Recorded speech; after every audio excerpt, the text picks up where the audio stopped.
என் அன்பு மக்களே, செல்வமும் செழிப்பும் தரும் வெள்ளிக்கிழமையின் புனித நேரத்தில் உங்களை அருளால் அணைத்துக் கொள்ள நான் மகாலட்சுமியாக உங்களிடம் உரைக்கிறேன்.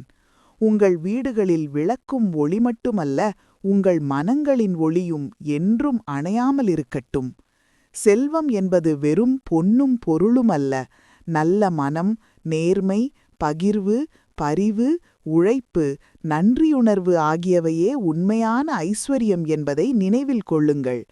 பிறருக்கு உதவும் கரம் நீட்டும் இடமெல்லாம் நான் குடியிருப்பேன். சுத்தமும் சாந்தமும் நிலைக்கும் இல்லங்களிலே நான் நித்தியமாக வாசம் செய்வேன்.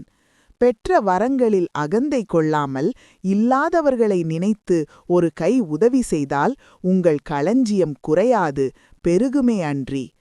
வெள்ளிக்கிழமையன்று தீபம் ஏற்றி மனமார பிரார்த்தனை செய்யும்போது உங்கள் உள்ளம் கலங்கமற்றதாக இருக்கட்டும்.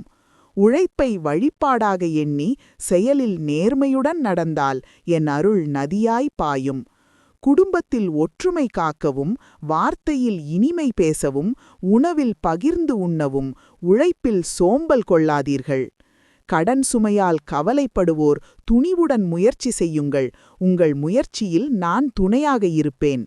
கல்வி கற்கும் குழந்தைகளுக்கு ஆசீர்வாதம், உழைக்கும் கைகளுக்கு வெற்றி, தொழில் செய்பவர்களுக்கு வளர்ச்சி, விவசாயிகளுக்கு வளமான விளைச்சல், பெண்களுக்கு மங்களமும் மனநிறைவும், முதியோருக்கு ஆரோக்கியமும் அமைதியும் அருள்கிறேன். நம்பிக்கையை இழக்காத மனமே என் சந்நிதி. நன்றியுணர்வோடு வாழும் வாழ்க்கையே என் அர்ச்சனை.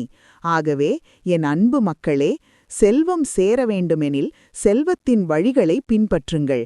அதாவது தர்மம், தானம், தாழ்மை, தூய்மை இவற்றை காக்கும் இடமெல்லாம் நான் நிரந்தரமாக தங்கி உங்கள் வாழ்வை மகிழ்ச்சியாலும் வளமாலும் நிரப்புவேன்.